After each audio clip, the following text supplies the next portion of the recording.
The Top Fuel Racing League is on the air! Live from Road Atlanta!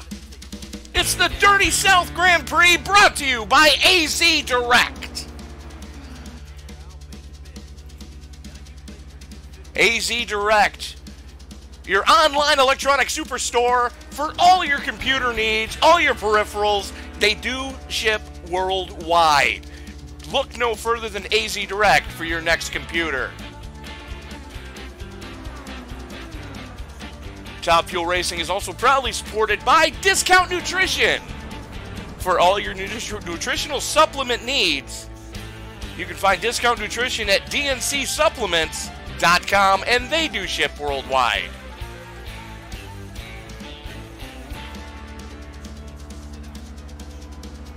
And PK Motorsports. For all your in-sim graphical needs, look no further than Paul Crumry and PK Motorsports. And tonight's overlay brought to you by PC Overlays. Paul Zoda providing some of the most beautiful overlays in all of sim racing. For more information on how you can get your own, you can find Paul Zoda on his Facebook page. Paul Zoda, PC Overlays. Tony Trapasso up in the booth with you tonight. Going to be joined shortly by my new partner in crime for Wednesday nights, Mr. Cody Dempster. He had to step away for some nutritional intake, shall we say. Welcome to the penultimate race for Season 7 of the Top Fuel Racing League. Qualifying already underway. Sage Karam already 0.6 of a second to the good. Let's take a quick look at our point standings before we get into it. Scotty Brinson, 712 points. That puts him 47 points to the good over current second place, Damon Martinez. Sage Karam, 17 points back off of Damon, 64 points out of the lead, sitting in third comfortably right now, as he's got a 50-point lead over Keith Mayato. Jeff Hollingsworth, 63 points behind Keith, and then it gets real tight. Kevin O'Brien only 9 points back off of Jeff. Mark Walker only 7 points back off of Kevin. Then you've got a little bit of a gap to Johnny Antonucci and Chris Simard, where there's only 2 points separating 8th and 9th. Paul Crumry has basically got a lock on 10th place right now, as the next nearest points getter from Paul is 45 points back from him. So Paul Crumry top 10 in points. Taking a quick look at the current qualifying, 8 cars have put in a clean lap so far. Sage Karam first one into the 4s. Minute 4.6. Nate Siefker trying to run him down, running 1 minute 5.2. Real tight with Nate and Mark Walker. Or, I'm sorry. That's Chris Walker. Only 4 thousandths behind Nate right now.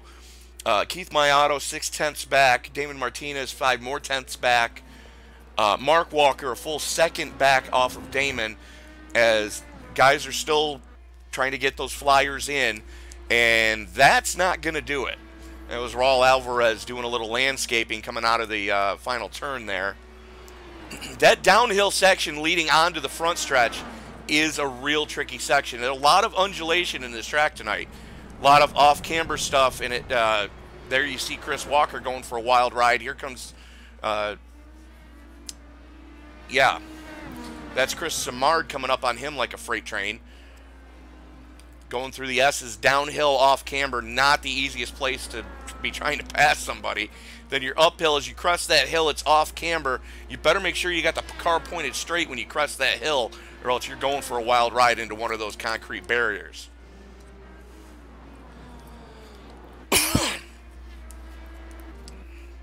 So as the times are coming in fast and furious now, Siefker's closed the gap a little bit. Damon Martinez up to third.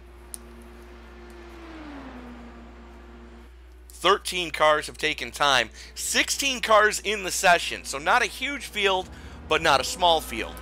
Paul Crumry out on track right now in the Make 7 Up Yours number 8. Paul jumps up to 13th quick.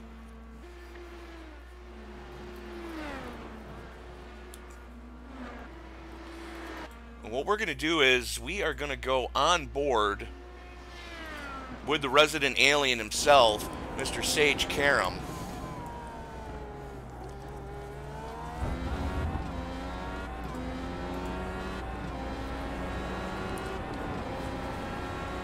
So we can see what Sage is going through on a lap here.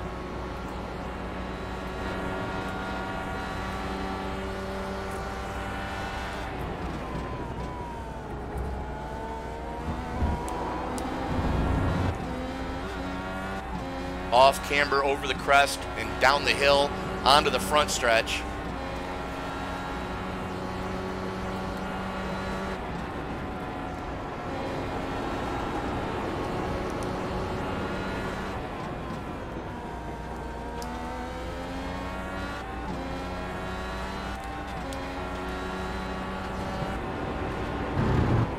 Just simply amazing.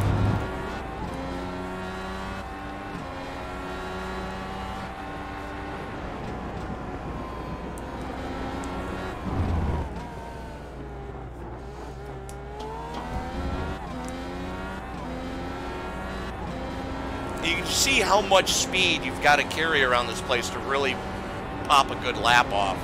And Sage really showing what's possible here. Just amazing how much speed you have to carry to get a good lap in here. And you're flirting with disaster every time you do that, solely because if you don't have the car pointed dead nut straight when you need it, pointed dead nut straight, you're going for a wild ride.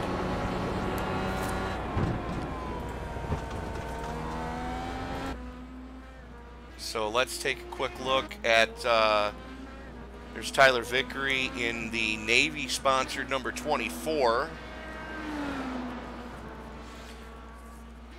And for those of you new to iRacing, I do want to point out that the new dynamic sky is really playing havoc with a lot of fixed setup leagues right now. So my hat's off to Scotty Brinson for giving a real stable setup. And there's a perfect example right there, what I was talking about. Tyler did not have that car pointed straight when he needed it pointed straight, and really had to give up that lap.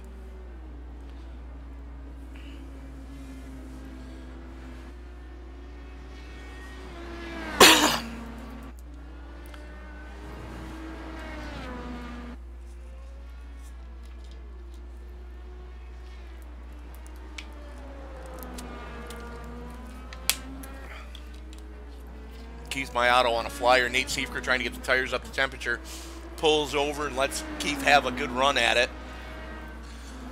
We're going to check in with your current points leader, Scott Brinson, as Scotty currently sitting 6th quick. And connection issues abound tonight.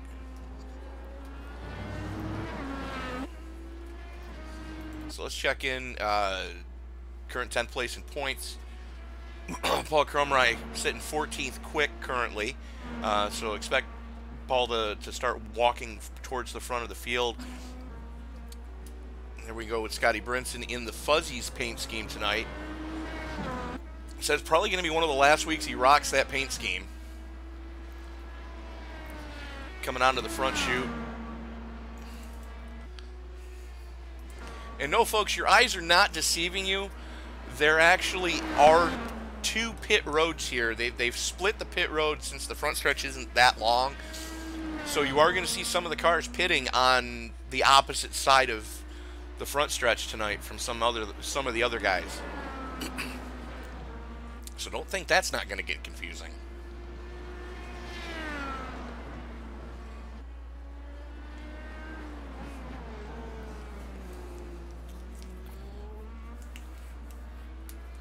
Scotty currently a half a second off of Keith Mayato.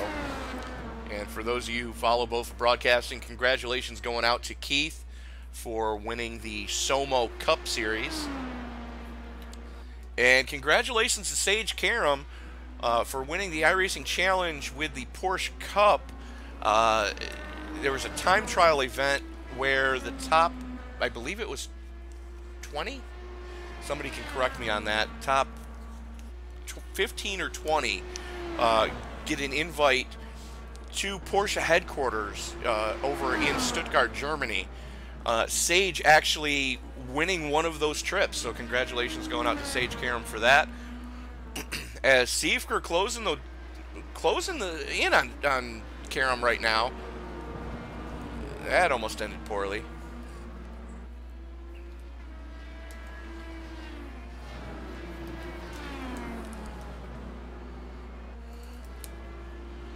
And new face to the league in the 82 tonight. Chris Bean making his debut with the league. And I have not seen Chris run before, so Chris, if you're not new to the league, I do apologize for being ignorant, but I've never seen you before, so welcome to the league.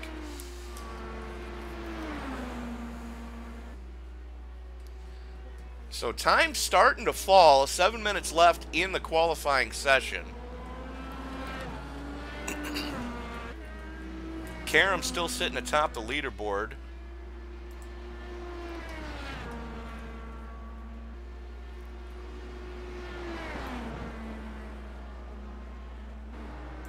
And we are actually going to check in.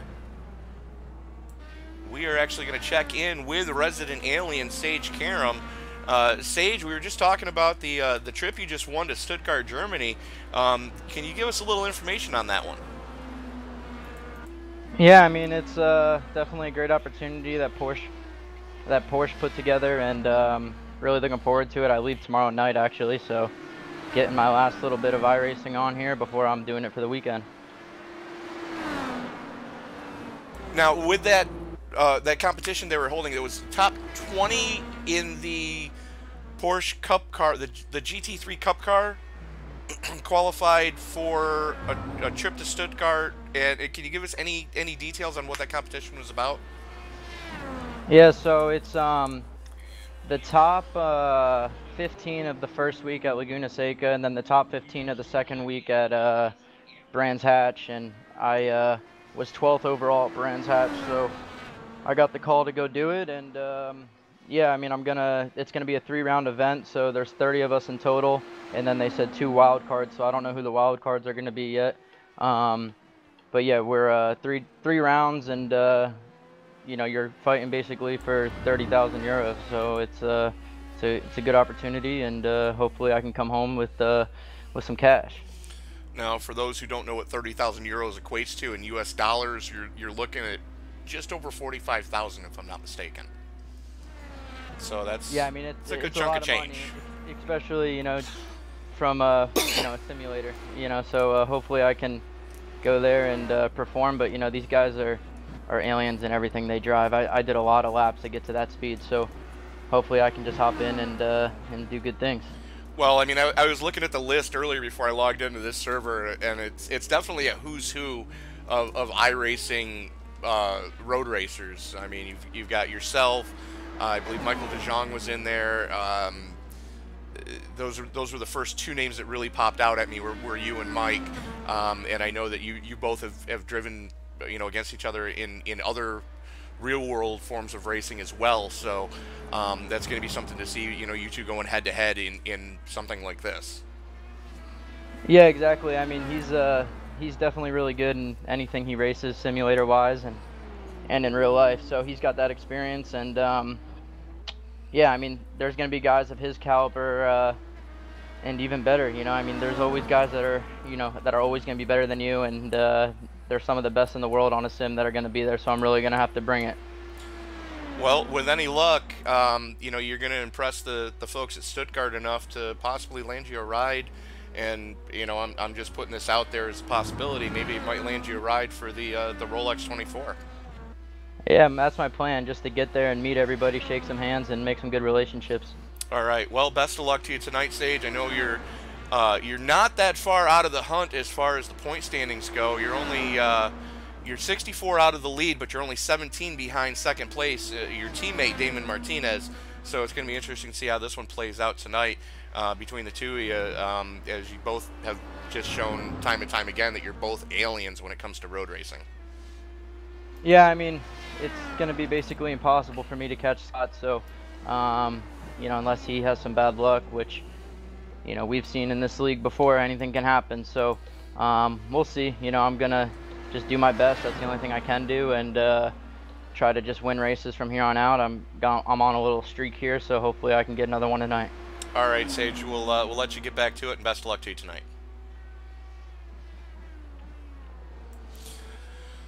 So Sage Karam joining us there as we are following along with Sage out on track right now.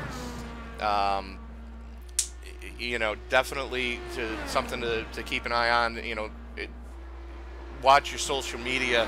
I do know that posts are going to be made, you know, whenever there's an update available. You can follow this along on the Top Fuel Facebook page, Top Fuel Racing on Facebook. I know Sage posts there quite regularly when, you know, real world stuff happens. So you know, again, congratulations. Good to see, you know, one of our local boys doing well in a world competition such as this. And you know, who knows? We might be watching the next Porsche factory driver at the Rolex 24 at Daytona tonight. Damon Martinez jumping up to second quick as he bumps off Nate Siefker by 50 thousandths of a second. There's Damon coming into turn 1 right there.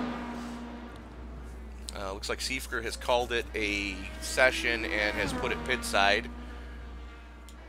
We are going to real quick check in with Chief Cook and Bottle Washer of the Top Fuel Racing League and current points leader and defending champion, Mr. Scotty Brinson. Scotty, Tony up in the booth, you got me, sir. Scott Brinson. Apparently Scott has stepped away to use the little driver's room, which now would probably be a good time to do so. There's about a minute left in the qualifying session. As Mayato out on track, you see him drifting a little bit there going into the switchback.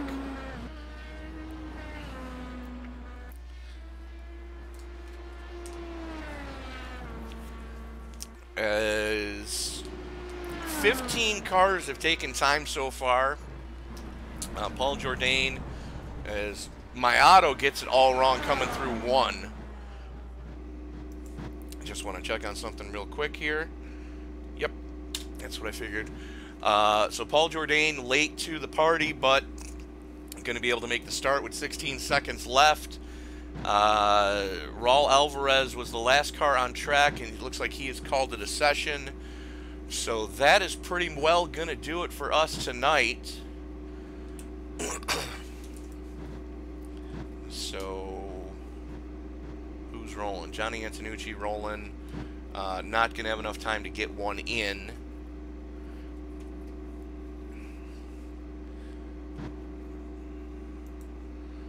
So you are watching the AZ Direct Dirty South Grand Prix. AZ Direct for all your online computer needs.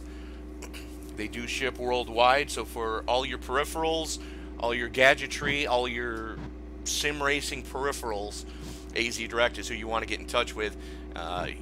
If you're in the greater Phoenix Metroplex area, you can find AZ Direct locally, or you can find them on their Facebook or webpage.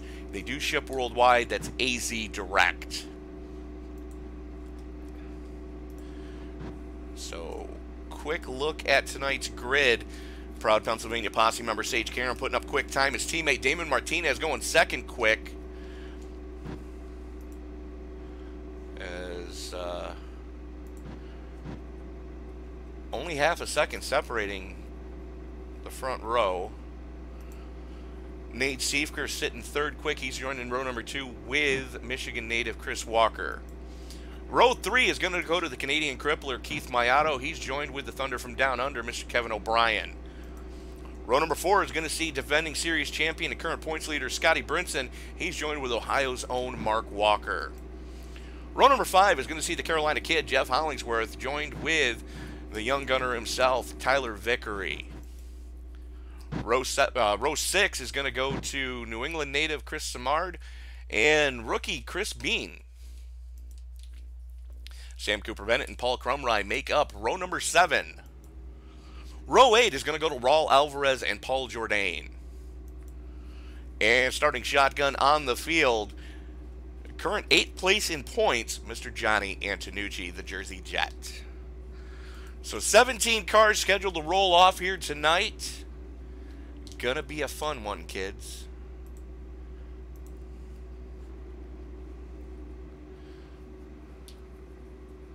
So it looks like we are going to be pacing for a lap. I wasn't 100% certain which way we were going to go. So.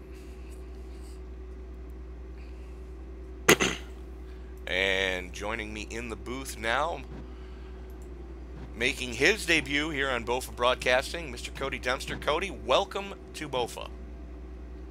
Debut part 2, question mark? Debut part 2, question mark. But definitely your debut here with the Top Fuel Racing Series. Your thoughts so far from what you've seen of these kids with the open wheel stuff? I mean, definitely a strong suit, especially for a driver like Sage Karam. There's definitely a good couple of drivers that are going to make runs throughout the night coming up through the field. I did have the privilege to run with these guys for a couple of races on an oval. And it's definitely a blast run with these guys on an oval, and never got to wheel with them on a road course, but it's going to be a privilege calling it from the booth tonight with you. Well, it's good to have you up here. It's good to have, you know, a partner in crime on these road races. You know, it's definitely, you know, something to be kind of mindful of with, you know, how strung out these fields can get. So, you know, I've called these alone before, so it's definitely good to have you up here. I definitely also did see Sage casually flip coming up over the crest into the final corner. Yeah. So it looks like Paul Jourdain going to be the only one to not make the call to grid up as the field starts to roll off. Leaving 15 drivers to start the race? 16. With Paul Jourdain not. Yep. 16 with Paul not here. Yep. Don't mind me.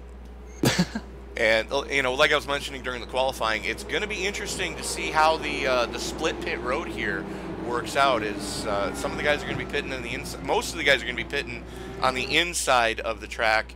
There's a couple late arrivals that are going to be going to the outside, I believe. If I'm not mistaken, there's 12 stalls on that inside and another 12 on the outside. So, Raul Alvarez, Paul Crumry, Johnny Antonucci, Kevin O'Brien, and Sam Cooper Bennett are probably going to be, yeah, they are pitting on that outside pit lane. As it looks like O'Brien and Cooper Bennett are electing to pit start this one.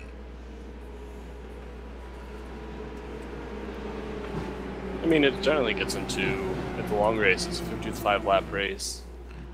They can save time, theoretically maybe time, but also not risk getting damage to their cars. That's the biggest key is, you know, Kevin O'Brien and Sam Cooper Bennett are two of the more cautious drivers, shall we say, and especially with turn 1 being off camber like it is here, definitely something to be mindful of is you know, you don't want to damage the car early and just burn that one fast repair that you've got right off the rip. So gonna pit start it, both of those guys, and see how this plays out. As here we go, coming into the last bit of track, the downhill into the switchback.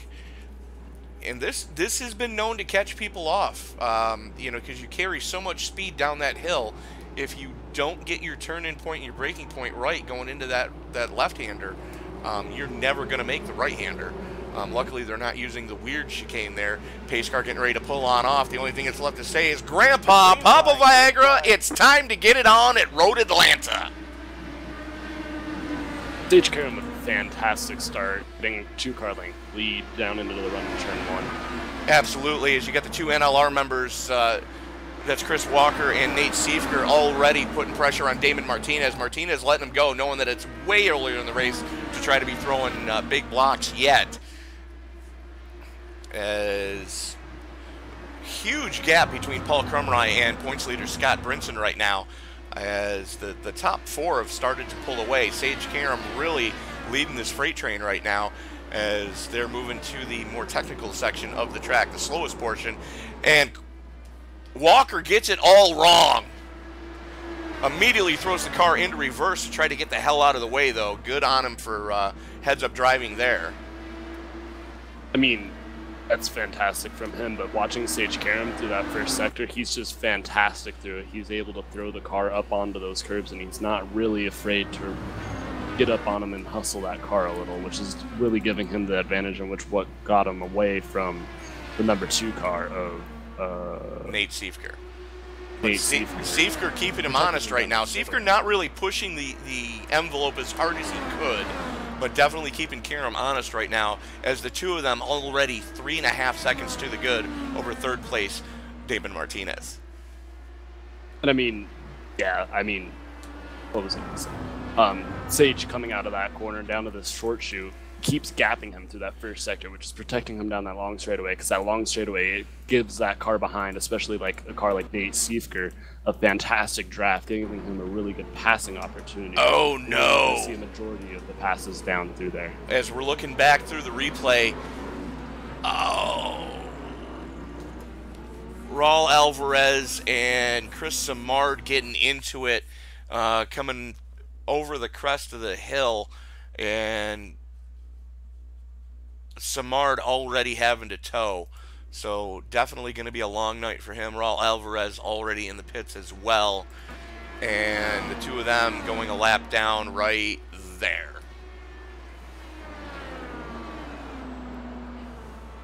Sage Karam has already pulled out almost a full second lead on Nate Siefker as he continues to extend it, while those two have ran away 4 seconds from Damon Martinez. Absolutely. But the battle between Damon Martinez and Makiti Meado is fairly close. Not as close as our front runners, but it's still close.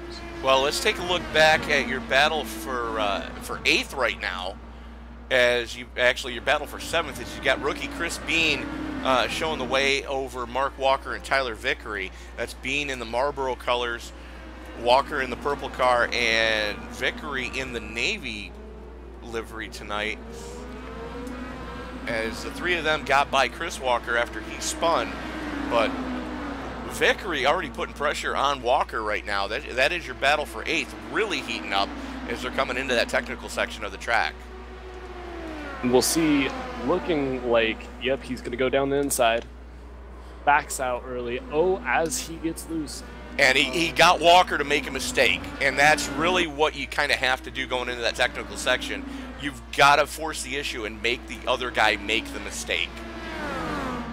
Of course. I mean, that's all racing comes down to, whether it's oval or road course. If you can pressure the guy to make a mistake and make him give the move to you, rather than making him muscle the way around, as we see Chris Bean spin coming up over the crest into the chicane. And that's going to give Vickery and Chris Walker a spot each, as Walker putting a lot of pressure on Vickery right now. Now, the reason we are focusing in on this battle for 7th is it's your closest battle on track right now, folks. Everybody else, the entire rest of the field, more strung out than a frat boy on a bender. Now, keep in mind, drivers like Sam Cooper Bennett and Johnny Antonucci. Yeah, Antonucci have already gained 4 spots off the start. Just by running, keeping clean, being able to keep a nose clean and not having to deal with other drivers as they're starting to come up on others that may have a spun or are just not the fastest pacing in the field but are still running with us tonight. And that's really what it comes down to. And what just happened to Sage Karam? Connection issues. Okay. And Karam really starting to stretch his legs right now as he is 3 seconds to the good over Siefker. So it's Pennsylvania versus Iowa right now at the front of the field, and Arizona sitting in 3rd with Damon Martinez. Martinez hoping for a good points night tonight, needs to keep the gap close and have a good run next week at the season finale at Homestead. So like we stated at the beginning, Martinez 47 points out of the lead. Scotty Brinson currently sitting in 5th place in the Fuzzies 14. Not putting a lot of pressure on Keith Mayato. As a matter of fact, he's 7 whole seconds off of Mayato right now. As Mayato is, well, you can see it right there. That's Martinez right in front of him. And, you know, Mayato's definitely a long ball player. He's not going to push the car hard early, but look for Mayato to start making some moves later in the event. Currently sitting in 4th. The other one is Jeff Hollingsworth right now getting it all wrong coming through the S's as Chris Walker gets by him. And let's go back and take a look at what did happen with Hollingsworth. Blinked out, got it wrong coming through 1. Walker crossed him over coming through the S's and got the good run up the hill. And that relegates Hollingsworth back to 7th. Now, Hollingsworth currently sitting 5th in points. He needs a good points night over Kevin O'Brien. O'Brien currently in 9th, as there's only 9 points separating those two, so still a close battle for 5th. And don't count out Mark Walker as well. Jeff Hollingsworth just got passed by Vickery going into the final chicane as Vickery is starting to make up some more ground. Let's see if he can catch up to Chris Walker, who is about 2 seconds ahead of him. Well, you know, that's one of the things that you've got to be mindful of here, especially at this road course. This is one of those road courses that if you show the track respect, the track will reward you. If you try to really overdrive it, it will bite you, and it will bite you hard. We're talking pit bull to the face kind of bite hard. As Sage Karam comes up on lap traffic of Raul Alvarez, as he lets him by, Sage Karam is just wheeling that car, and as you were saying, there's a fine line of showing the track respect and it's rewarding you, and he is walking that line as tight as he can as he stretches his legs to 5 seconds ahead of the car behind him. Absolutely. Seifker probably knows what's going on right now and is thinking long haul. Definitely needs to keep the car under him, as he's coming up on Alvarez now. And probably not the best place to be catching lap traffic either. I mean, is it really ever a good place to catch lap traffic? No, but Raul Alvarez did the right thing. He just knew that Seifker was coming up on him like a freight train and just kind of pulled over and let him go. Let him have the corner. You know, no qualms, no, you know, fighting over it or anything. As what happened to Kevin O'Brien? There he is. Connection issues from the Aussie. Currently sitting in 9th. Right behind his points contender, Jeff Hollingsworth. There's O'Brien in the Caterpillar of Queensland, number 184. Currently sitting in 9th. Sam Cooper Bennett already up into the top 10.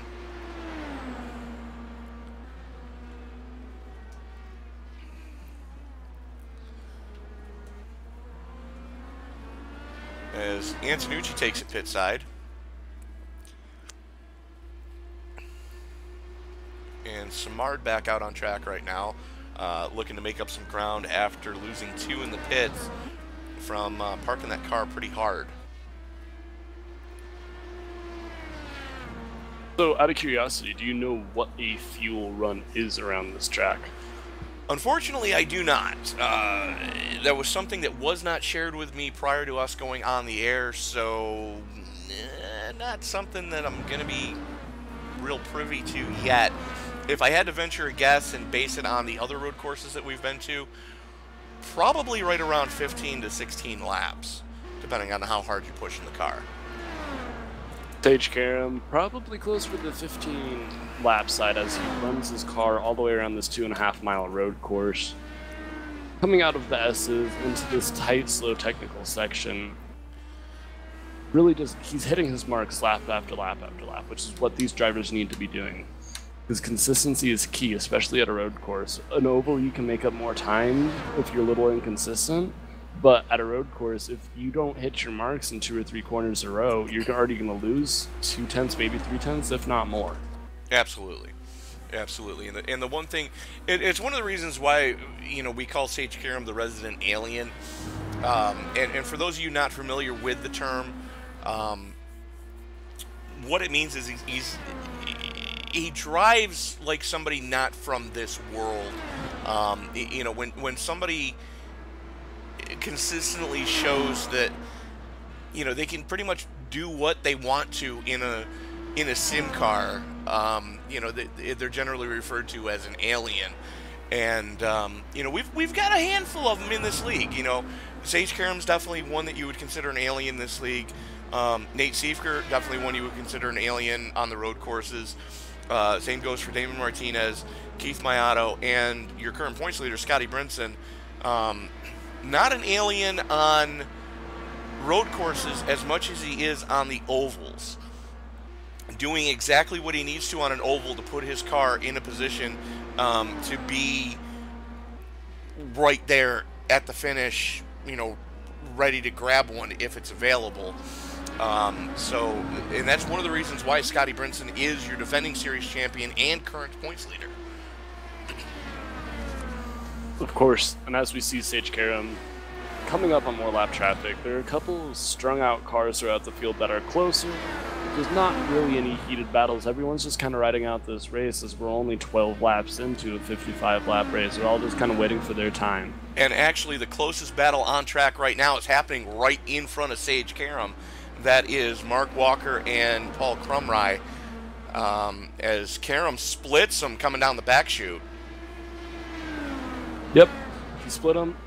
One car tried to let him by on one side, the other car tried to let him by on the other side and slowed down, and it could have been a really bad situation. As Sage Karam, as he said, he's an alien. He did what he needed to do, and he got that car out of the way and made sure he made no contact, continuing his lead. Well, that's the thing, is you've got to be mindful of Mark Walker and Paul Crumry too, because they're battling. Walker needs a good points night. He's only 7 back from Kevin O'Brien for 6th place in points. Paul Crumry has a lock on 10th, but they both want that good finish here tonight, and you've got to really give credit to both of them for getting out of the way and continuing their battle. So you really have to give props for those guys. That's the thing that gets racing. There's some people that will battle as hard as they can, but when the leader comes up on them, if they're the people that they really truly should be, they'll let the leader by and continue their battle. Sometimes they'll take advantage of it, though, and pass the other car, or try and stretch the lead. But in all reality, the leader has priority. And they're not required to let the leader out of the way. It's technically the leader's responsibility to get around those lap cars, but they did the right thing and let Sage just run away as he continues to the gap. He's over 7.5 seconds now.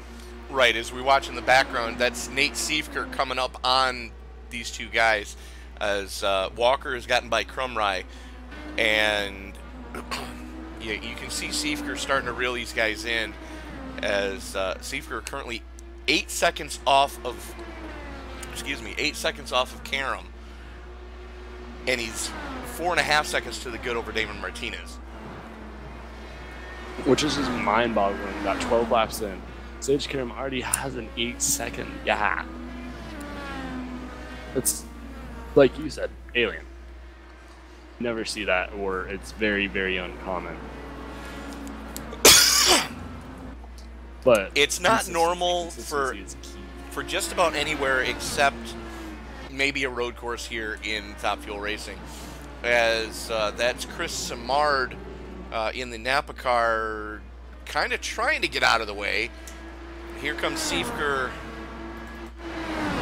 as Crumry goes by. Yeah, Crumry goes by Simard. Siefker goes by both of them. And this is that section we were talking about in the pre-race, where if you don't get it right going into that left-hander, you're not making the right-hander. And just for a bit of perspective, Karam's already down the straightaway and through one, while Seifker just or just cresting the hill. That's just how much gap that he has currently. Right.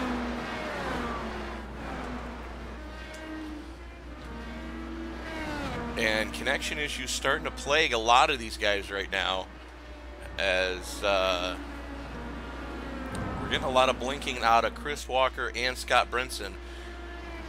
As Chris Walker really on a charge right now, looking to make up for that early oops, and already into the top 5 as he's starting to reel in Keith Mayato. And as he's reeling in Keith Mayato is reeling in the 13 of Damon Martinez, and Damon Martinez is slowly reeling in Seifker as well.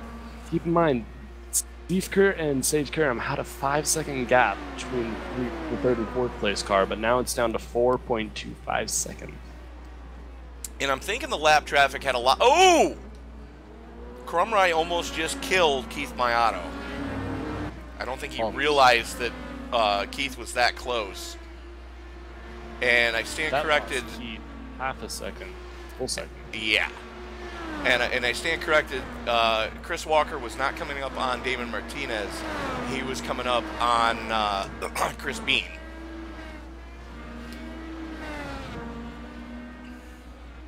Keith Mayato definitely didn't need that in this race, but it's still. And what the hell happened to Scott Brinson's car?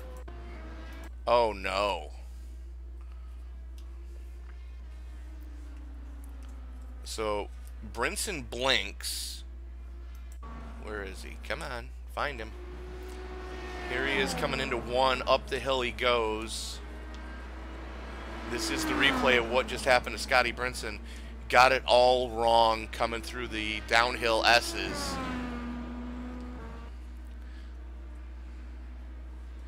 Just unfortunate luck for him. Yeah, it tore the front end completely off of that car. So gonna have to burn the fast repair early as we're working lap 17. Now the other thing to be mindful of is those of you who are familiar with the iRacing simulator, the new Dynamic Sky has been wreaking havoc on fixed setup leagues such as Top Fuel Racing, and we saw it Sunday night with the BOFA Indy Classic League at Watkins Glen. The cloud cover, if the cloud cover breaks and you get track temperatures going up, it's not what you want to have happen. Yes, the track temperature was 90 degrees when we started the event. Unfortunately, it's north of that right now, as there's a lot of sun on this track. It's just brings an interesting new aspect to the simulator. This build is definitely a step in the right direction. It does need a lot of fine-tuning. It did bring a lot of new bugs, but it also brought a lot of new potential, such as an upcoming race, such as iRacing's Daytona 24.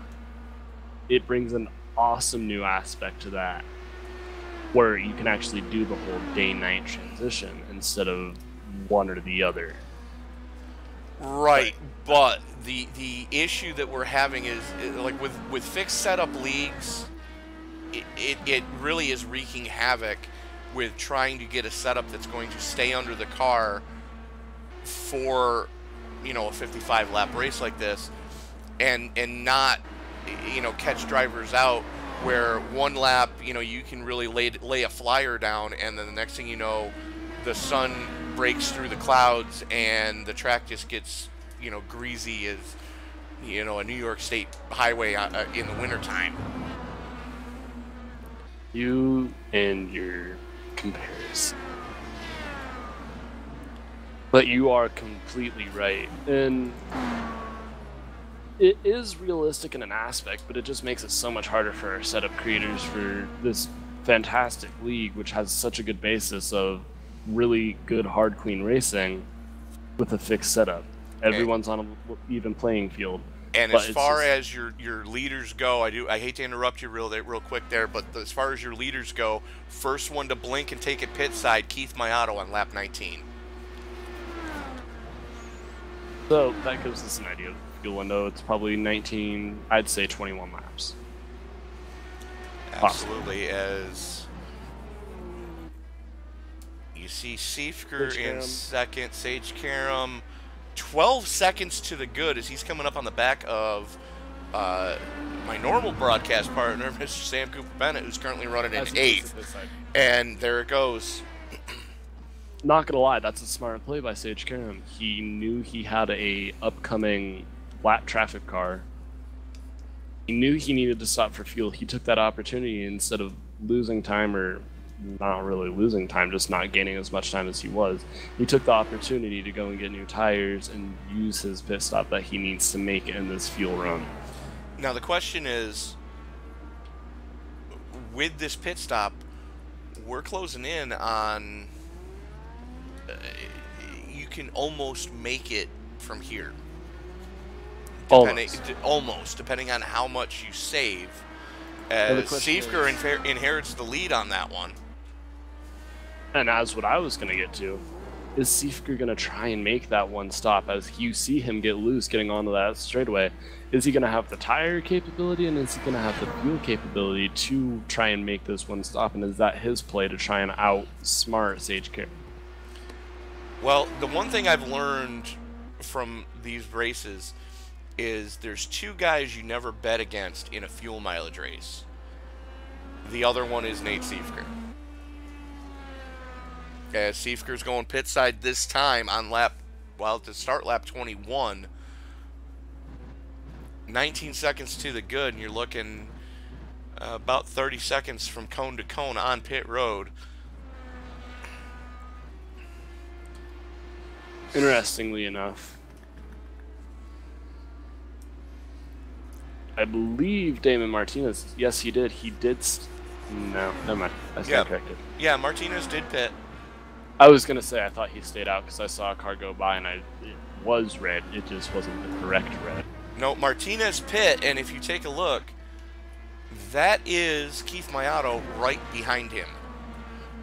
So the pit stops really tightening up this field a little bit, with the exception of the resident alien who's leading this piece. Now, he did extend his lead during that pit cycle from, I believe it was 8 seconds to now 14 seconds practically. It is 14 seconds. And if you look at your install times, Mayato 6.6 or 9.6, Martinez 9.4, Siefker 10.7, Sage Karam 9.8. So Martinez getting the best of the draw, but Sage Karam was still able to come out on top. Yeah, your install times were a big factor in this one, but as far as cone to cone, Sage Karam really hitting the marks at 31.8, where the next closest one is a 32.1 for Keith Mayato. I mean, that just gives props to Sage Karam. He knows the limits of these cars as he just resident alien. He knows where he needs to brake to be able to get that cone to cone time where he's at the peak of the pit limiter as he enters and at the peak of the pit limiter as he exits, and getting the best in-box and out-of-box speed. And business is about to pick up as there's Damon Martinez, and if you look just in front of him, that green car is his main point contender. That's Scotty Brinson. So Brinson currently sitting in 9th. In all honesty, appears slower off the pace, is also on older tires than people like Martinez and Miata, but he can't risk going a lap down to people. He already is a lap down. Well, but the thing is he knows, Scotty knows how to play the points game, and you know, he was looking to get. He said to me before this race started, he wanted to at least get top 9. He's sitting in 9th right now. He's got a teammate in front of him and a teammate behind him, with Sam Cooper Bennett in 8th, Paul Crumry in 10th. No pressure in either direction from either one of those two guys. So Scotty's just running his pace right now. And then the question is teammate tactics. you end up seeing someone like Sam Cooper Pennant or Mark Walker. I'm going to stop you right there because I can tell you right now, there's only 2 team rules on Rated R Motorsports. Rule number 1, don't kill each other. Rule number 2, if you are going to hit each other, make damn sure it's a Sports Center highlight and you both put them into the stands. Those are the only 2 team rules on that team. I wasn't going to say that, but I was wondering if Brinson would just so kindly ask Sam Cooper Bennett to let him by, just trying to get that spot. Nope. I got you. Scotty Brinson, I've known Scotty Brinson long enough to tell you this. He would rather slam his own junk in a broken sliding glass door than ever ask that question of anybody. And keep in mind, during that conversation, Martinez and Mayato both got by him. Yes, they did. And that battle for third is really tightened up right now. Roughly 0.2 of a second, 0.3 of a second, as it stretches onto the straightaway to half a second. But as once again, Mayato right in the slipstream too of Martinez. That slipstream is definitely helping him, especially down that back straightaway, because they're both so even through the rest of the track. But down that back straightaway, he's able to gain more time than he usually would normally. Absolutely.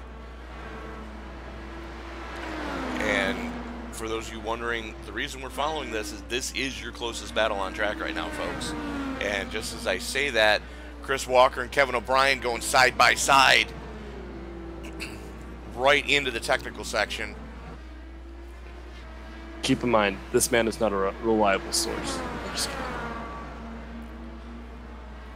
kidding. And Walker trying to reel in Jeff Hollingsworth, and O'Brien trying to go with him too. Now, mind you, that has got major points implications, with Hollingsworth sitting in 5th in points and Kevin O'Brien only 9 points back off of him. You know, if O'Brien can get by Hollingsworth cleanly, you know, that's 2 more points to the good and puts him a couple points closer going into next week's season finale at Homestead. And keep in mind, Mayato and Martinez are also both battling for the last position on the lead lap, as there are only 4 cars on the lead lap in this race, as a resident alien is now 15 seconds ahead of the car behind him of Nate Siefker. Siefker has an 8-second gap to Martinez, and you're watching the battle between Martinez and Mayato. You are now, as they come up on lap traffic of Sam Cooper Bennett. And Bennett just pulls over and lets him go.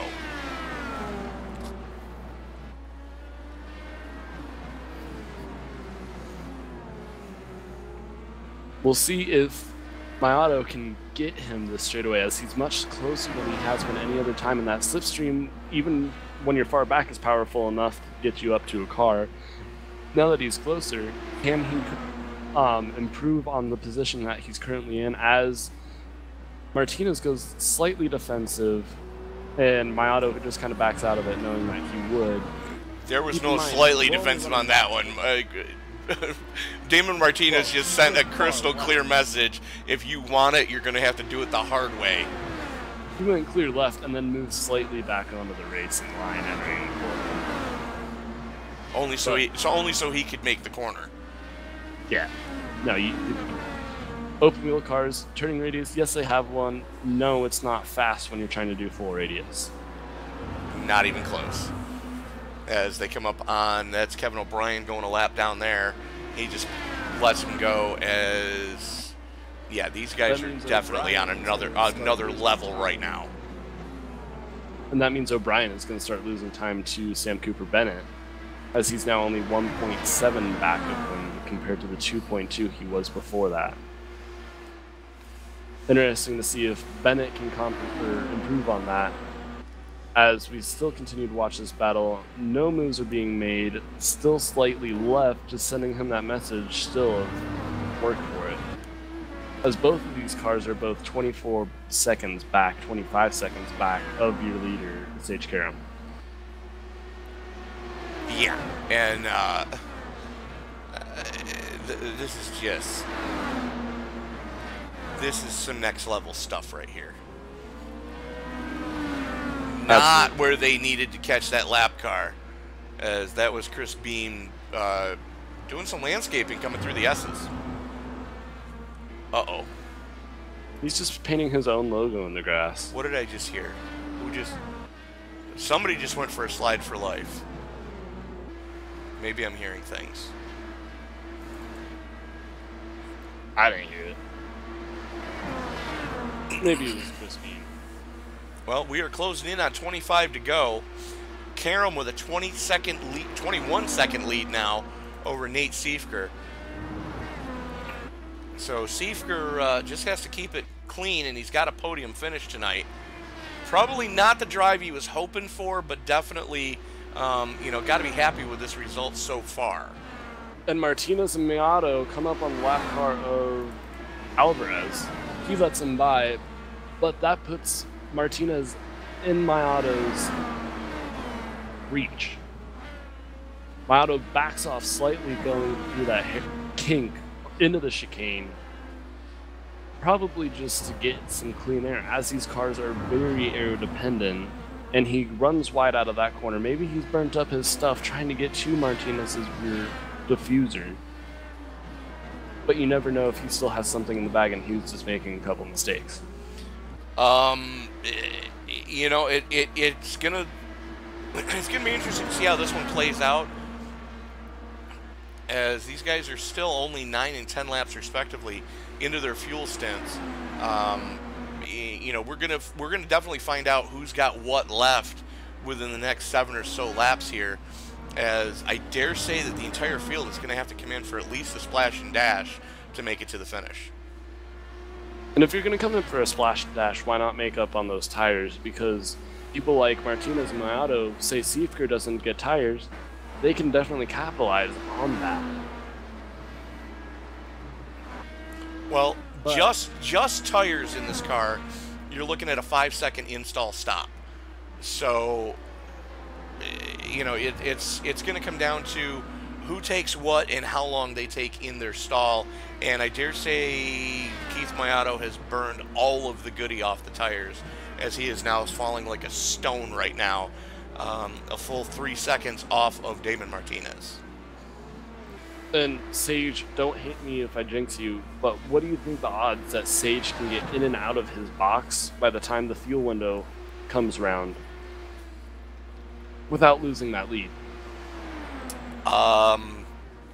He's 22 seconds to the good currently. And he is half a second a lap faster than Nate Siefker. Casually, half a second. Well, rounding it up.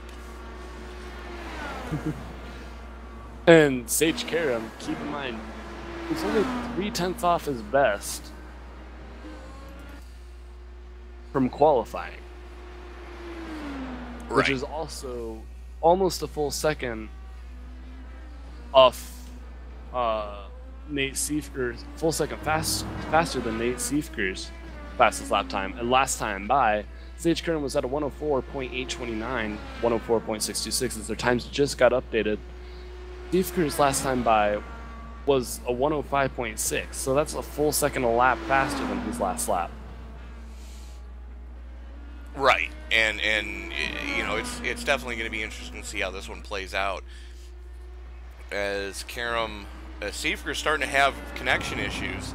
Now, we've seen this bite Siefker in the backside before. Currently 23 seconds to the good. We are 24 laps to go. And Martinez starting to have connection issues as well. So, going to be interesting to see how this one actually does play out. Now, currently we have only 2 retirements from the event, and that's Johnny Antonucci and Chris Simard. So Simard definitely, actually, that just tightened up the battle, as Simard 1 spot ahead of Antonucci. That's going to put them tied going into next week. So your battle for 8th in points just got tied. And looking through the whole field, everyone is having connection issues, from Sage Karam to Sam Cooper Bennett to Alvarez to Vickery. Everyone is having problems. And we see this every year, or every week 13, as, oh, this is not going to be a good thing.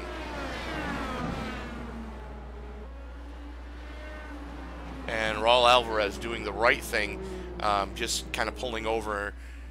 And Sam Cooper Bennett does the same thing. Let Sage Karam just go. And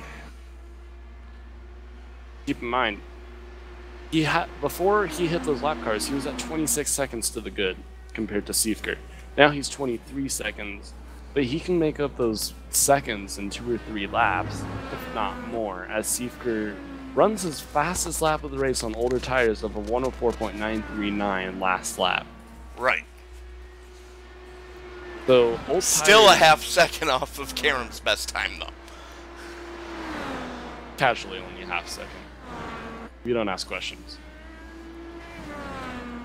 Well, 104.4 to 104.9. Yeah. I mean, just about a half second. It's going to take something massive to happen for Sage Karam not to win this race. Well, now, you say that, but for those of you who did see Sunday's event from Watkins Glen, the lead was definitely not where you wanted to be. Enlighten me.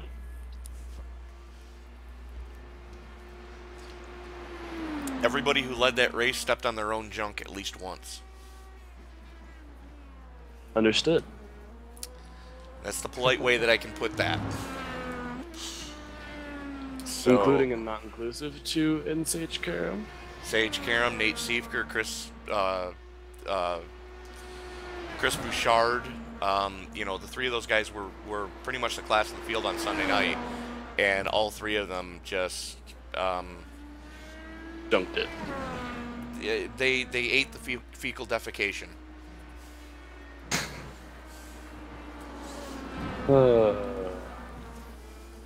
24 seconds now to Nate Siefker for Sage Karam. Nate Siefker's last time by was a 105.4, while Sage buckling back down after hitting that lap traffic and running a 104.5. Well, you got to remember, lighter fuel load, 15 laps into his stint. You know, it's interesting to see how this one is going to really play out. Especially with Siefker coming up on lap traffic right now. Splash and dash, in all honesty. I honestly thought the tire wear would be more. I thought it would be as well, but you know, with the gap that he's got, knowing that Siefker is going to have to pit as well, might just as well take tires.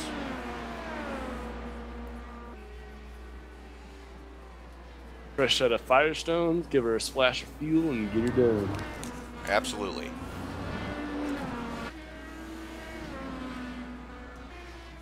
Now I have the Firestone ad. It's stuck in my head. So let's take a look at your point standings. As Scotty Brinson gets the blinkies, there he is, coming into the downhill, currently running in 8th. Damon Martinez, 2nd in points, currently sits 3rd on track. Sage Karam, your current race leader, 3rd place in points. Keith Mayato, 4th in points, 4th on track right now. Jeff Hollingsworth, sitting 6th on track, 5th in points. And he has Kevin O'Brien not that far off of him. So O'Brien, if he gets a good pit stop here, could really tighten this gap up and really make some headway and tighten that points gap up to make a real battle out of it going into next week's finale at Homestead. And then you've got Mark Walker sitting 10th on track, 7th in points. And then things get real tight as you've got, coming into tonight, Johnny Antonucci was 7th in points, currently sits 16th on track. Chris Simard, who was 2 points back coming into tonight, both of them are in the pits. Samard being scored in 15th. So there's your 2-point gap right there. They are now tied for 7th. So watch for that battle next week at Homestead. And then Paul Crumry, sitting 11th on track, has a lock on 10th place in points. Not really going to be able to make much headway either way. So Crumry, kind of in the catbird seat right now, rounding out your top 10, as the next car back from him is 45 points out. Now, Sage Karam, as Nate Seeker, I believe, just pit. Nope. Correct me if I'm wrong. Nope, he just blinked out. Correct. My bad. Sage Karam, 26 seconds ahead.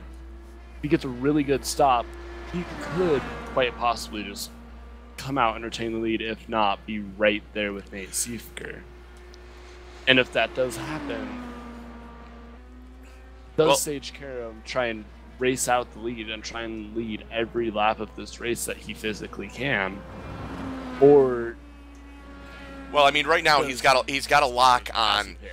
Well, that's the thing. He's got a lock on most laps led, and with now 17 laps to go, you're within the window of you can make it from here, as we just saw Sage do 18 laps. There goes. Which is less than we saw him do the first stint. But he doesn't need to do a full stint to try and make. Right. So, Karam in, Brinson just finishing his stop there. And there goes Seifker flashing by as Karam's down and away. So that first pit stop really has an advantage because he can just get up and go. He doesn't really hit the pit limiter at all. Right. Barely. And not what Seifker was hoping for, as he's got his teammate Chris Walker and Scotty Brinson directly in front of him. Most likely Seifker is going to be able to get by him, but Sage is going to come back with the lead unless an act of God doesn't allow him to. Either, as you said earlier, he steps on his own balls, or connection issue, don't hate me. Yeah. We've seen stranger things happen as Seifker stays out. Then, as you and I discussed earlier, he's potentially trying to do that one-stop strategy. I don't think he's going to be able to do that. As he's 19 laps in with 16 to go. I don't see it happening. Correct. And you see Karam there. That's the third car in that shot. So as they come through the uphill, Karam's starting to click off some laps here. He was 4 seconds out, now 3.2 as they come into that real technical section. And yeah, Karam is really starting to reel him in. Seifker has to know it's pretty much inevitable right now. And Seifker, knowing that it's inevitable, does he worry about then people like Martinez hitting? Martinez already pit. Because Martinez already pit, but how much time is he going to lose on, is what I'm saying, as Seifker does pit. Well, there it goes. He's 40 seconds up on Martinez. So he should come out in second place unless he steps on his own junk on pit road, which we've seen happen before. We've seen happen before. You know, that pit road speed limiter, it's a tool, but it's not the end all and be all.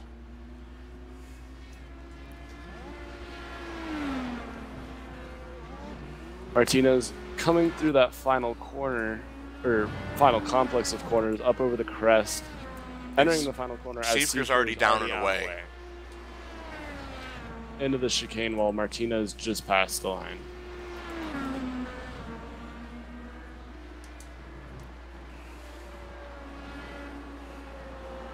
Now, Keith Miato, 7 seconds back of Martinez. Does he have enough in him to do one last rally against Martinez to try and get that final podium position away, as Martinez is about 10 seconds back of Siefker, and that gap has stayed fairly static throughout this race? I'm going to say probably not, because Keith knows it's kind of a moot point right now as far as the points battle goes. You know, he's 50 points off of Sage Karam, and Jeff Hollingsworth is 63 points back from him. So there's really not a lot to be gained in the points battle for Keith to really push the daylights out of the car right now. Just going to kind of cruise, relax, take his 4th place, go into next week at Homestead, and really bust one off. Because we've seen Keith already just do some Herculean efforts in other series at Homestead. So really look for my auto to shine next week when we go to the season finale. And Homestead is always an interesting place, whether it be a Cup car or an Indy car or even like a Pontiac Solstice around that place, because that track always throws a long ball at you. And you never know how it's going to react to what your car is doing, especially with this new build coming out. Is that track going to stay stable and be fast all race, or is it going to get really hot and greasy and make it so that these guys can't race each other? Because these cars are already tough to race with on an oval, let alone a greasy oval. And it all depends on whether or not the setup committee can really, you know, dial in the set and get it dead nut perfect. What we've learned is if you do a morning session with heavy cloud cover, the track is more likely to stay stable than it is in an afternoon session with sunny skies. Because as that sun goes down, that track's going to gain a ton of grip. Because it's going to get cooler, it's going to get faster. But if you can have a stable track, like you were saying, cloud cover, it's not going to get any sunshine. And the only thing that's going to keep heat in the track is A, the car is running on it, and B, just the ambient temperature in the air. Right, which is where the morning session comes in, because you don't have the sun beating down on the track, so you don't have the day heating up the track. So you're more likely to have a cooler facility. Not night race cool, but it's going to be cooler than if you, like we said, if you did an afternoon session. So, you know, I know that the powers that be here in Top Fuel are going to give us the best possible scenario to give us the best racing next week. And that's what Top Fuel is. That's what makes Top Fuel is, as I said earlier, and I'll say it a trillion times whenever I commentate this series, is it's one of the best, if not the best, IndyCar series out there, because it's fixed set. Everyone's on an even playing field, and it's not an iRacing based fixed set. It's a set that's adjusted for everyone to be able to drive and be fast on, if you're willing to try and learn the setup. And that's the thing is the, you know, Scotty Brinson, when he figures out the sets, when you know, he'll send these sets out to, you know, different people out there of different skill sets and say, hey, what do you think of this? And when he gets one that he thinks he's happy with and he knows will stay under, you know, as long as you don't beat the hell out of the car, the setups will stay under you for the entire fuel stint. And when he gets one that he knows will do that, he'll put it out to everybody. And he's working, he's already got the first 4 sets for next season in his pocket. Then that's what makes him an awesome dude. Absolutely. He's probably one of devoted. Absolutely. One, well, committed, or at least he should be, for all of the work he puts into this series. And yeah, that was a joke, folks. But you know, definitely, you know, Scott goes above and beyond to make sure that everybody has an even shot. He puts the setups out on the Facebook group and says, here's the set, and then in the week leading up to the event, puts no less than 4 practice sessions together just open sessions of here's the set, here's the track conditions, go play. So and it gives everyone an even playing field because, say, some leagues will only run a test session if they're going to run a test session, and not everyone can make it to that. He's the kind of guy that makes sure that everyone has the same opportunity as everyone else, or at least tries to be able to test and be able to be competitive. Do me a and that's favor. what happens when we show. What's up? Go back a lap. Go to Sam Cooper Bennett. Go back a lap and tell me what happened.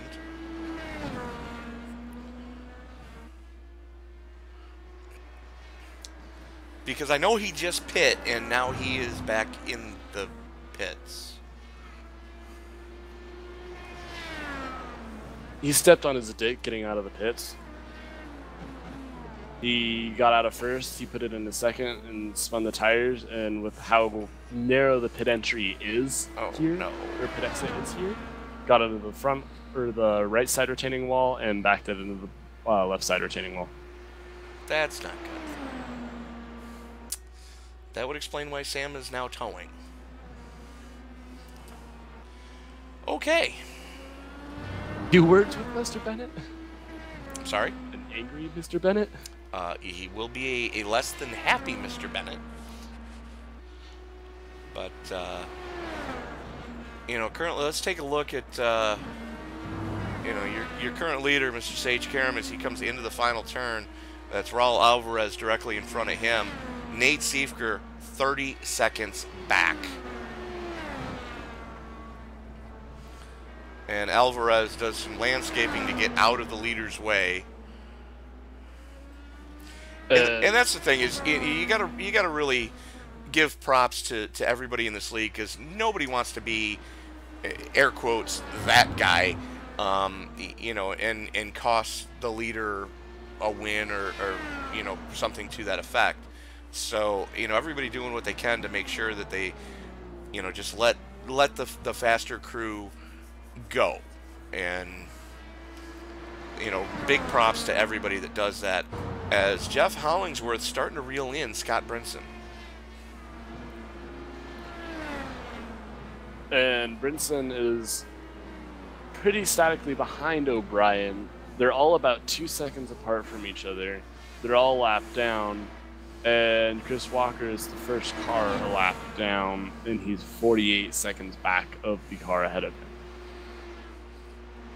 Right. And Kevin O'Brien, 48 seconds off of Chris Walker. 2 laps down. The field is really, really strung out right now. Because Karam to Siefker, 31 seconds, Siefker to Martinez, 14 seconds, Martinez to Mayato, 7 seconds, and then Walker is another 48 seconds, and then another 49 seconds. As Brinson is now only 1.2 back of O'Brien. Yeah, O'Brien kind of got it all wrong coming through the S's there, as Brinson's starting to reel him in now. And Hollingsworth is sitting back there going, all right, get in a battle. Let me catch up more than I am currently. And there you see Hollingsworth coming through the corner there, as Brinson all over the rear wing of O'Brien right now. And O'Brien just let him by. O'Brien knows Brinson's faster. O'Brien may just not. O'Brien's points racing right now. He knows he's ahead of Hollingsworth and knows that his best shot is going to be next week at Homestead. And Brinson just flashed by. So, O'Brien is points racing.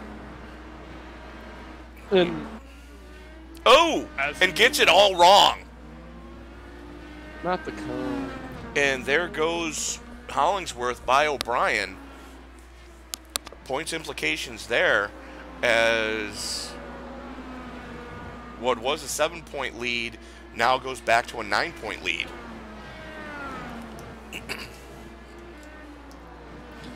Oh, the championship implications. Very much so.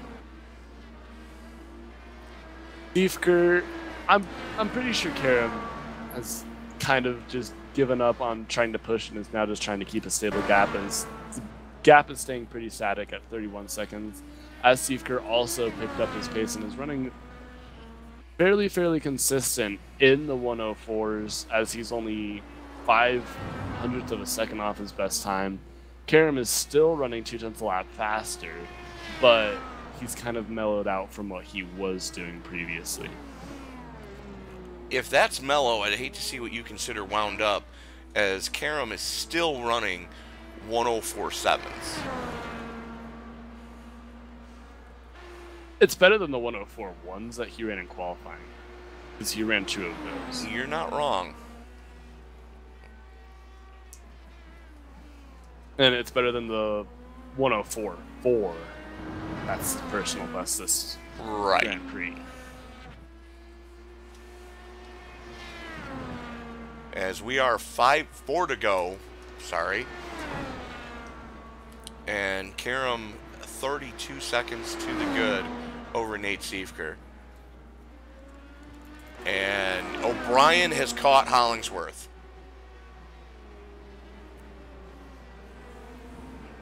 And that's Siefker right behind him.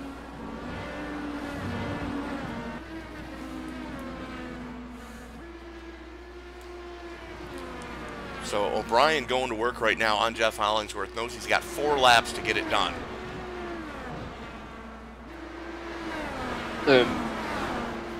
In theory, that's all anyone ever needs. And gets it all wrong coming through the off camber. Not good at all.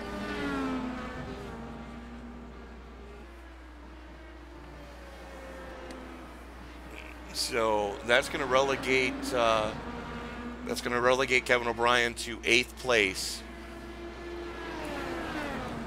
As Sage Karam comes to 2 to go in this Grand Prix, or 3 to go. Correction. 3 to go with a 34-second lead. And he is lapped all the way up to 4th place. And that's Keith Mayato right in front of him. So Mayato currently the last car on the lead lap. Directly as he goes off. And goes off.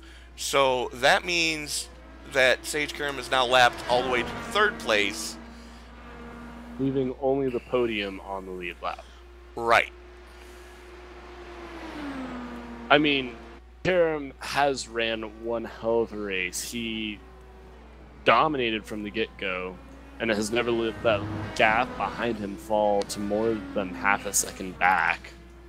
Well, if you take a look at his last flyer, he was 30 thousandths off of. As he just set his new personal best. And there it goes. There it goes. Good grief. Popsicle sticks are out for Sage Karam. Siefker now 35 seconds back.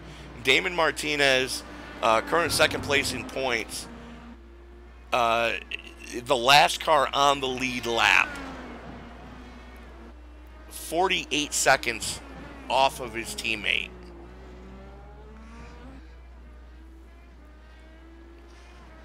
I mean, Sage just ran this beautifully.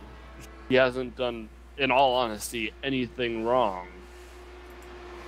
And no, and this is one of those deals where this is his last race for a while, as he's going to spend the next week over in Germany, so he's probably going to miss next week's season finale at Homestead, as he's got the Porsche Cup Challenge in Stuttgart next week, or for the next week, I should say, as the white flag is out.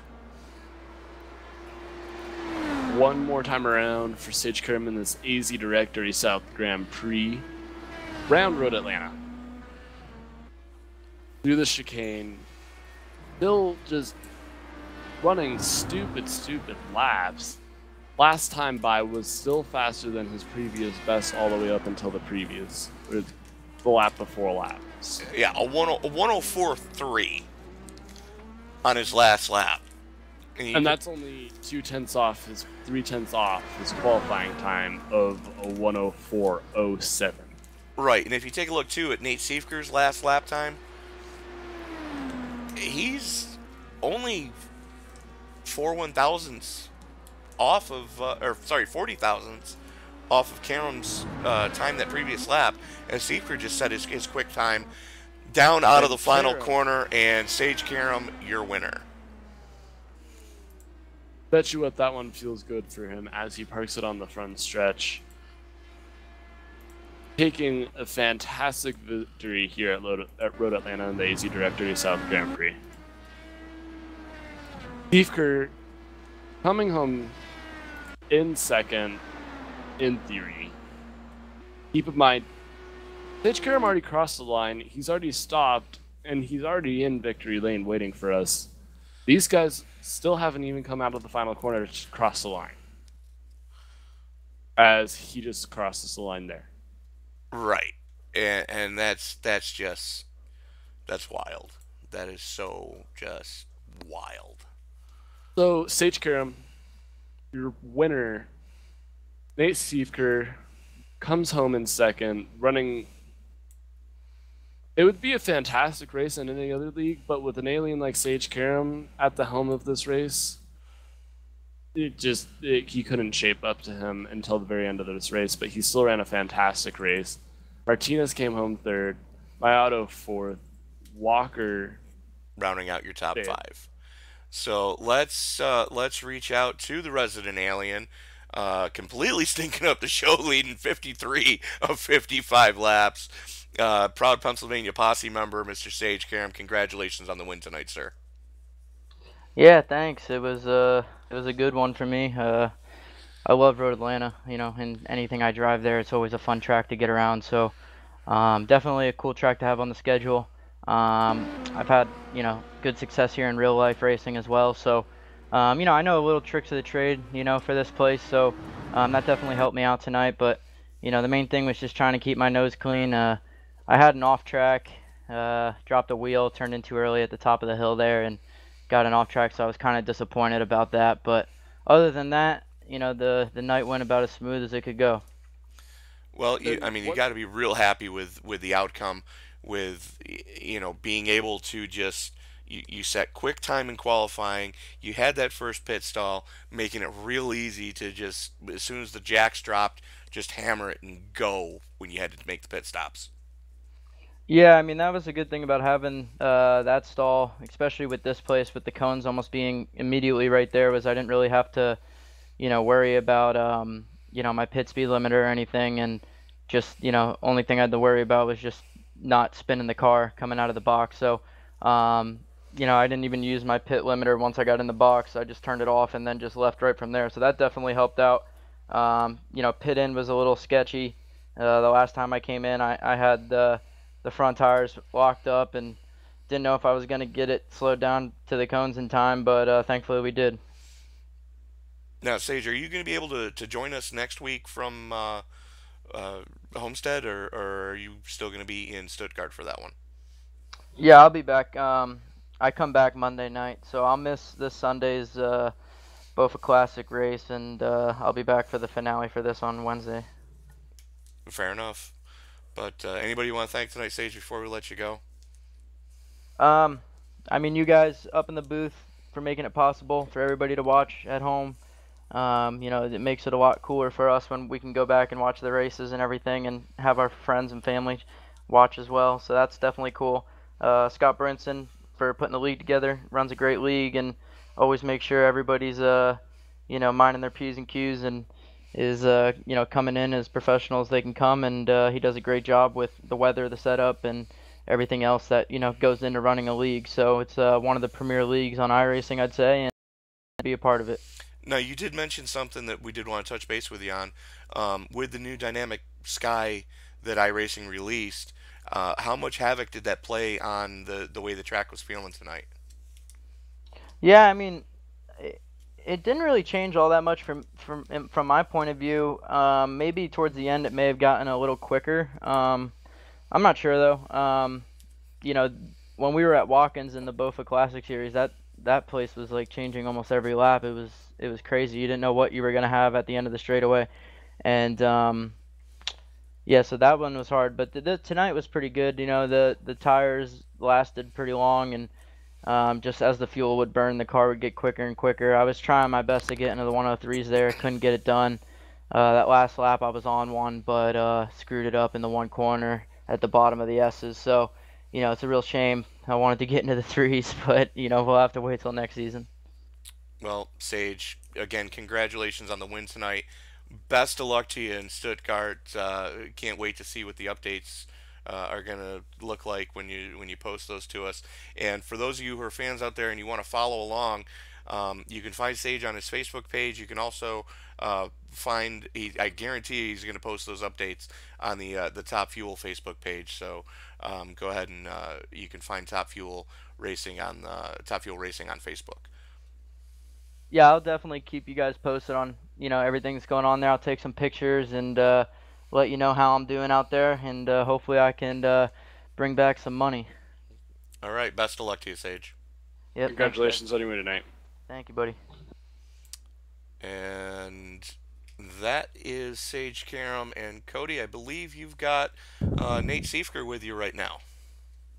Now, Nate, you ran a fantastic race. Anywhere else, anyone else you would race against, that was fantastic. You got put up against one of the best guys that you definitely could have been put up against, and he just outran you. But what are your thoughts on that race, and what are your thoughts on the car that you had prepared for you tonight? This is about the best result I could have hoped for. The goal tonight was to finish second, finish with less than 4x, and come close to putting out the fastest lap of the race. And I achieved all three of those goals. So I'll take it. So I finished P2, only had 1x, and I was 2/10 off the fastest lap of the race set by Sage. So overall, I will take that every day of the week. And that's most definitely a fantastic selling point to your night here. You definitely got faster as the night went on, and we watched your times up in the booth as they slowly started falling, and you would click off of 104, and then you would go back to the 105s, and then towards the end of the race, you were consistently down into the high 104s, low 105s, and then you just ended up clicking off a fantastic lap, and you ended up, with 2 laps to go, you ended up 40 thousandths off Sage's previous lap. So Yeah. you definitely made massive strides. Is there anyone that you would want to thank tonight? Not really. I do this pretty much solo anymore. But think about all my teammates, I guess. Chris was in the room with me. Chris Walker was in the room with me, and Tyler was while he was here. But yeah, and the point with running those lap times was just massaging the tires. I didn't push the tires at all tonight. It was basically just be smooth at the tires. I only had 80% on the fronts. On all the pit stops, and in practice I was in the 65s. So it was massaging the tires all night, making sure they didn't get too hot for the end of the stint, which I noticed was a big issue in practice, and that was pretty key to me keeping the pace I did all night long and getting the result I did because I didn't spin off. And one thing that we talked about up in the booth is this track has to be tamed. You have to let the track work for you. You can't work the track. You try to get it too aggressive, it just bites you in the back, and you end up in a wall or in a gravel trap or towing back the pit lane in one way or another. Would you say that's true, and would you say that you definitely found a rhythm and you were looking forward to coming back here next season?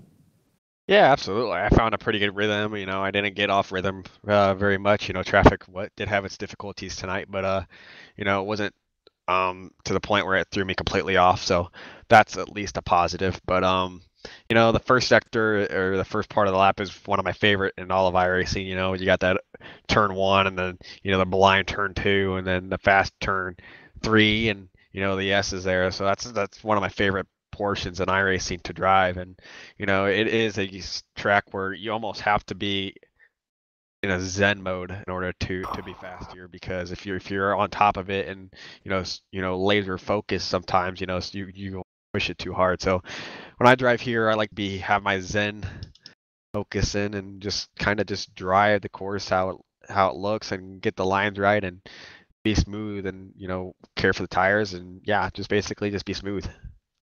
Well, Nate Siefker, you had a fantastic night tonight. We look forward to seeing you next week in Homestead, and best of luck to you, and congratulations on your second place finish tonight. Thank you, guys. So Nate, real Also, quick before we let you go, um, with the new dynamic sky, we know it wreaked havoc with you guys on Sunday night. Was it a concern tonight, or was it just a moot point at this point? I thought it was at first it was going to be difficult, but the track out temp. I don't know if you guys looked at it at all tonight, but it went from 100 at the beginning of the race down to it's now 78 degrees. So track temp cooled all night long, but it wasn't like Sunday night. It's Lotus 79. We know is not a very grippy car, especially on the power. But tonight it didn't really have an issue with it. So I think the Lotus 79 just kind of have its difficulties with that, but tonight it wasn't very big issue at all. Fair enough. Congratulations on the podium tonight, Nate, and we're looking forward to seeing you next week at Homestead. Thank you, guys. So that is Nate Siefker, and joining us now, definitely the points night he needed. Damon Martinez coming home, running out your podium. Damon, I know it probably wasn't the finish you were hoping for, but you definitely got to be happy with the finish you got tonight. Yeah, I would have really hoped for a P2, but just had a bad start in the beginning, and then unlucky in the traffic, just couldn't catch Nate. Otherwise, I would have been able to maybe put a run on him, get past him. But other than that, it was a good night. I mean, got had some incidents. Would have liked if other people didn't have incidents and let them gain some spots, but got to take what I can take right now. Hopefully, it's close going into Miami, and hopefully there's a shot. Well, you do have a shot, an outside shot, but you do have a shot, depending on what the turnout is at Homestead next week. You're gonna need a good finish next week to get some more headway made on Scott Brinson. As you know, he did get a sixth tonight, so that kind of it closes the gap, but probably not as close as you would have hoped coming out of this event. Nah, just a little bit. I needed just a little bit more of a gap, but I mean, heads up to Nate. He got his points. I knew I was gonna probably finish behind Sage, so it was a long shot for that one. But Nate did what he had to do to get P2. He won the best of the rest. I was just behind him. Now, we watched you most of the night have a real tight battle with Keith Mayato. Was there any concern there with you and Keith slugging it out as hard as you guys did for as long as you did? Not really. Not to brag on Keith, but I was pretty confident I could keep him behind me. And then once I had clean air, I pulled away. So then, I mean, he was there. Credit to him. He was there the whole time. As long as he made no mistakes. If I made a mistake, he closed it up. If I kept my nose clean, he was good. Or I'd pull away, but he was there the whole night. But your thoughts moving into next week as we go into the season finale at Homestead. How have you had any chance to turn a wheel there yet in this car, or your thoughts going into that event? I've done some official series races, and just last night, me and Kieran were messing around in the practice room there because that's the hosted or the fixed series race this week. So I mean, I'm sure the setup will be slightly different, but gives a good idea of how the race might go. Get some strategies going, fuels and all that stuff. So hopefully it's a good race. All right. Well, Damon, anybody else you want to thank tonight before we let you go? Of course, as always, I want to thank Sage Caron Motorsports. They put a good car under me. I want to thank my main sponsor on my side pods, Gut Slappers. They're proud friends of mine. They support me, and they always do. And thank Honda for putting a good engine in my car. They give me a nice tune, keep me going in the top of the pack. It's a good race. Thank you to everyone who keeps me up in the front. Fair enough, Damon. We're looking forward to seeing you next week at Homestead. All right, no problem, man. See you there. Well, Cody, that was a hell of a race we just saw. Joining us now, Chief Cook and Bottle Washer of the Top Fuel Motorsports Indy League, Mr. Scott Brinson.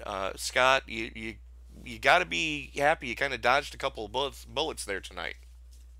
Yeah, I unfortunately lost that coming out of that right-hander there that I pretty much for the most part was using to let everyone by that I needed to let by tonight.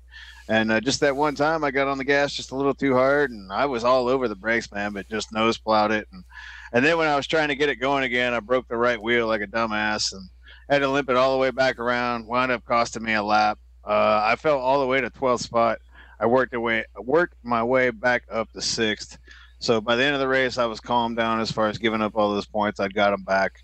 I got a 42-point lead going into Homestead, and I'm feeling pretty good about my chances. Fair enough. And also joining us now, Chief Cook and Bottle Washer for the Bofa Broadcasting Company, Mr. Sam Cooper Bennett. Sam, that was a heartbreaker tonight, sir. Yeah, I mean, I can't say I'm happy about that. I mean, coming out of pit road, the car decided to spin on me and plant me into the pit wall. So David Coulthard did it tonight.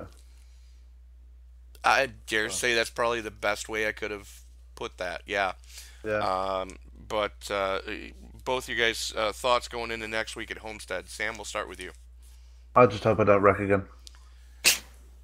Okay. Fair enough. And Scott? Well, my thoughts were basically on tonight. I knew if I could get through here and manage this race and keep the mountain high, that next week would pretty much just be show up and win the championship, and that's pretty much what it is now. So I'll be going out to win the race next week. I won't be sitting around, screwing off or just, playing defense. I'll be going out there and just driving my normal game because there won't be enough cars there, I don't think, to make up the point difference. So I really won't have anything to lose. So I'm just going to go for it, man. My auto was teasing me earlier today. I told him what my game plan was tonight. He told me, it's a whole lot sweeter if you go out and finish a championship with a win. So he kind of motivated me for next week. I don't know if he meant to do that, but he did. Well, I mean, you and I both got to see Keith do that last week at the Somo season finale at Homestead. So, yeah, Keith kind of knows what he's talking about when he says that. I think it was more him teasing me that I was, going to change up my game plan with 2 to go and play, a little more finesse. That was the game plan tonight, just kind of be finesse. I only had 4 incidents tonight, so that helped. I didn't accumulate a bunch of penalty points. That was the plan. I just lost it in that one corner, man. Otherwise, everything else went to plan tonight. I was really pissed off when that happened, man. I was back in 12th place, and I could just feel it going wrong, man. I could just feel, that third quarter. Being a Raider fan, they're the worst team in the NFL this year in the fourth quarter. And it felt like one of them fourth quarters, man. Here we go. And then I just recovered. And I was lucky that some other folks were unfortunate and had some bad luck. And I made up the spots. And, we just got to finish it out now. Well, talking about finishing it out in fourth quarter, let's take a quick look at the point standings. More importantly, let's take a look at your battle for 7th that's going on right now. Johnny Antonucci and Chris Simard tied going into the season finale. That's going to be, your battle for 8th, I'm sorry. That's going to be something to keep an eye on, too, as both those guys real hungry for the cash for next week. You might want to refresh your thing. I got them separated by 2 points. They were separated by 2 points coming in. Simard finished ahead of Antonucci tonight. Well, it's showing Antonucci ahead of him by 2 points in the official standings as of right. Okay, well then Concur. I don't know how that happened, but well, I had to. You might have pulled it up before I put the drop week in there because once I updated them, I still had to go back and put the drop week in. So there you might it have is. just caught it before I Okay. put the drop week in. Okay, well, still 2 points separating those two guys, and we all know Homestead is definitely going to be a wild card next week with how greasy that track can get. So I'm going to be real anxious to see what type of setup you can give these guys next week, Scott. Well, it's Damon was talking about it being the fixed setup. It'll likely be the fixed setup. That's usually where a lot of these setups come from. I usually just take the iRacing setup, and if it needs to be tweaked a little bit, we'll tweak it. But for the most part, they have their issues, but for these kind of races, they're pretty solid. I can tweak the weather a little bit. Now with the dynamic skies, that's obviously going to play a different role, and with the time clock now, that's going to play a bit of a role too. But we'll get it all dialed in. Some new toys to play with. But I'm looking forward to Homestead. It'll be a good race either way. It won't be trash. It won't be pack racing. So these guys need to expect to show up and race, not just follow the leader. And some breaking news. Rated R Racing have sewn up the team's championship tonight. Yes, we have. I was just about to say something about that. And we're also, not to switch the subject, but there's still some other point battles going on as far as the cash goes. 5th place is still up in the air. as far as the final paying out spot for the points, and second and third are still up in the air. Who's going to get that money? And there's a difference in money there too. So, but yes, Sam is correct. I want to thank my teammates, Sam Cooper Bennett, Paul Crumry, Kevin O'Brien, Captain Will Kirk, and Wes Fry. All my buddies, and they're on this team. Wes didn't race all but one race this season, but everybody else showed up pretty much on a regular. And I take my hat off to all my teammates, and I congratulate all my teammates and thank them for allowing me to be a part of that, winning that team championship.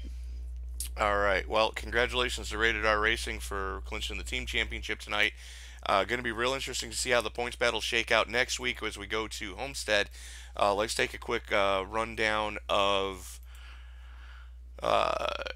Cody, let's take a quick rundown of tonight's unofficial race results. Coming home with the victory, Mr. Sage Karam, Nate Seifer bringing home second place, Damon Martinez, last car on the lead lap, coming home in third, Keith Mayato in fourth, Chris Walker for fifth, Scotty Brinson in sixth, Jeff Hollingsworth seventh, Kevin O'Brien in eighth. That was the battle for fifth that Scott had mentioned, as Hollingsworth and O'Brien within 10 points of each other going into the final event. Then you've got, and then you have Mark Walker in ninth, Paul Crumry in 10th, Raul Alvarez in 11th, Sam Cooper Bennett coming home in 12th, Chris Bean in 13th, Tyler Vickery in 14th, Chris Simard and Johnny Antonucci, real tight battle there for 8th. Going into next week, with Simard coming home 15th tonight, Antonucci in 16th, and Paul Jourdain unfortunately not making the start of the event. So that is going to about do it. Had all kinds of internet gremlins tonight. A lot of people had a lot of internet gremlins tonight. So that is going to about do it for us tonight. You have been watching a presentation of the Top Fuel Racing Indy Series. This was the AZ Direct Dirty South Grand Prix. Tonight's broadcast being brought to you by AZ Direct, your online superstore. For all your computer peripheral needs, you can find AZ Direct on their Facebook page. You can find them on their webpage. If you are in the greater Phoenix, Arizona Metroplex, you can find them in their brick and mortar location, and they do ship worldwide. So AZ Direct for all your computer needs. For Mr. Cody Dempster, for Mr. Sam Cooper Bennett, for Scotty Brinson, this is Tony Trapasso saying we will see you Sunday night from the Tricky Triangle in Pocono, Pennsylvania for the BOFA Indy Classic League. Good night, everyone. Have a good night, everybody.